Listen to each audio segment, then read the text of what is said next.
Welcome back to my mini blog. তো সকালে চাটা খেয়ে তারপর পুরো দিন ভিডিও করা হয়নি। তারপর বিকেলে এসেছিলো একটা কেকের অর্ডার, যেটা আমার একটা ফ্রেন্ড অর্ডার দিয়েছিল। এটার ফুল রেসিপি ভিডিওটা করা হয়নি, কারণ খুব গরম ছিল আর খুব কষ্টে রেডি করেছিলাম এটা। তারপর রেডি করে ডিজাইন শেষ করে কয়েকটা ফটো তুলে রেখে দিয়েছিলাম, ও এসে নিয়ে যাবে। তারপর ভাই বলছিল যে চল বার্থডে ট্রিট দেবো তোদের। তো আমি, বৌদি, গুড্ডু রেডি হয়ে গেছিলাম আর ভাইয়ের সাথে গিয়েছিলাম একটু রেস্টুরেন্টে। আজকে অনেক গাড়ি ছিল, তাই একটু যেতে একটু সময় লেগেছিল। তারপর সেখানে গিয়ে গুড্ডু আমি বসেছিলাম একটা টেবিলে, আর ভাই বৌদি আরেকটা টেবিলে বসেছিল। আর দেখো গুড্ডু এখানে মেনু কার্ড পড়তে তো পারছে না কিচ্ছু, কিন্তু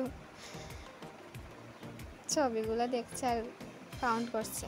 তারপর আমরা অর্ডার করে নিয়েছিলাম, আমাদের অর্ডারগুলো চলে এসেছে। তারপর খেয়ে তারপর আবার ভাইয়ের জন্য দাঁড়িয়েছিলাম, বাজার করছে। তো টাটা, দেখা হচ্ছে নেক্সট ভিডিওতে।